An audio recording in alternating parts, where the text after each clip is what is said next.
All right, so I got here from my transhumanism Wikipedia entry.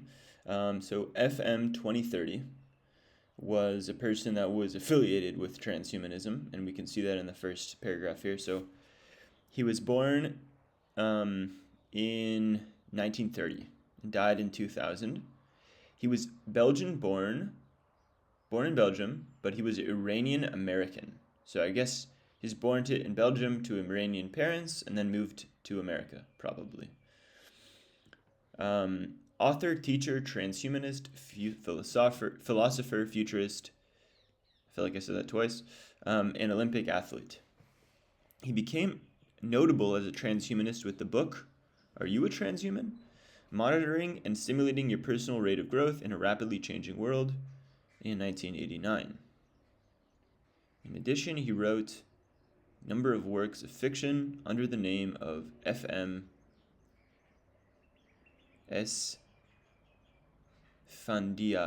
So the FM is his first and last name. So he did like FM. Anyways, let's get to his name. Let's see. I wonder if they say anything about that. Name change in opinion. I'm breezing right through his early life and education. I really just care about his name and what's going on there. But I'm sure there's a lot more to this person.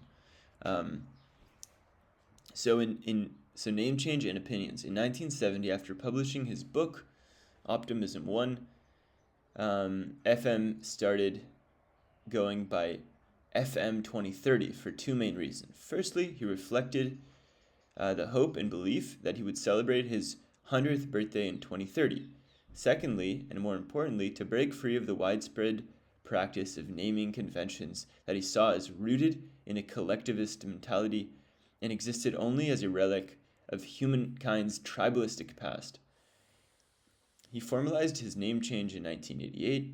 He viewed traditional names as almost always stamping a label of collective identity, varying from gender to nationality, on the individual, thereby existing as prima facie elements of thought process in the human cultural fabric that tended to degenerate into stereotyping, fractionalism, and discrimination. In his own words, conventional names define a person's past, ancestry, ethnicity, nationality, religion. I'm not who I was 10 years ago, and certainly not who I will be in 20 years. The name 2030 reflects my conviction that the years around 2030 will be a magical time. In 2030, we will be ageless, and everyone will have an excellent chance to live forever. 2030 is a dream and a goal. As a staunch anti-nationalist, he believed there are no illegal immigrants, only irrelevant borders. Oh, how he was wrong. I mean, 2025 at the time of this recording, 2030 at the time of recording this video is 5 years away. Honestly, I don't see us living to, having big biological breakthroughs. But I don't know if AGI is created in this 5 year span between now and 2030, and that AGI is capable of, making scientific breakthroughs on an unprecedented scale, then maybe that'll happen. But right now, it seems like a pipe dream. Maybe 2050. I don't know. Also, I don't have any expertise in these fields, so I can't really make a good sound estimation or guess about when that'd be. But anyways, I feel like we're getting the gist of this guy. So in 1973, he published a political manifesto, Upwingers, a futurist manifesto, in which he portrays both the ideological left and right as outdated, and in their place proposes a schema of upwingers, those who look up to the sky and the future, and downwingers, those who look to the earth and the past. I love that. Upwingers and downwingers. So it's not left and right anymore. Are you looking up or are you looking down? That's super cool. FM 2030 identified with the former. He agreed that the nuclear family structure and the idea of a city would disappear. I feel like this is kind of getting weird. My dad was born on a socialist experiment.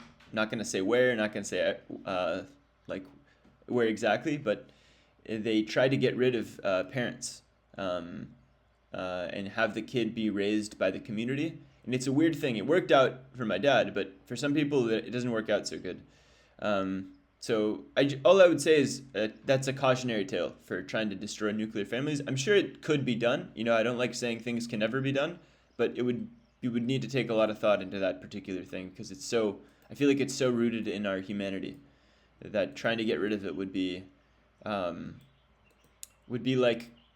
quite weird. Not weird. Weird's the wrong word. It's quite a dangerous thing to play with, but um, being being replaced by, let's just keep reading the sentence from the beginning. He argued that the nuclear family structure and the idea of the city would disappear, being replaced by a modular social community he called a mobilia, powered by communitarianism, which would persist and then disappear. Interesting. Maybe I should read that book. I don't know if it would be fun, but maybe I could read it one day. FM 2030 believed that the synthetic body parts would one day make life expectancy irrelevant. Shortly before his death from pancreatic cancer, he described the pancreas as a stupid, dumb, and wretched organ. In terms of civilization, he stated, no civilization of the past was great. They were all primitive and persecutory, founded on a mass subjugation and mass murder. He is kind of right. It's kind of right. There is this sort of primitive Anyways, I'm going to stop waxing about this, but yeah, this is profound, I think.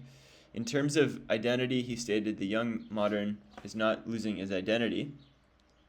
He is gladly disencumbering himself of it. He believed that eventually nations would disappear and that entities would shift from cultural to personal. In his 1972 op-ed in the New York Times, he wrote, the leadership in the Arab-Israeli conflict failed and that the warring sides were acting like adolescents. I feel like that is so relevant to today as well in the Arab-Israeli conflict. You see them acting as if they're adolescents. They're both warmongers, and they're both the Israeli right and the Arab right are egging each other on, unfathomable. Each one thinks the other one. Anyways, I'm waxing here as well. You can check out I did a video about the Palestinian-Israeli conflict that hasn't come out yet, but you can check that one out.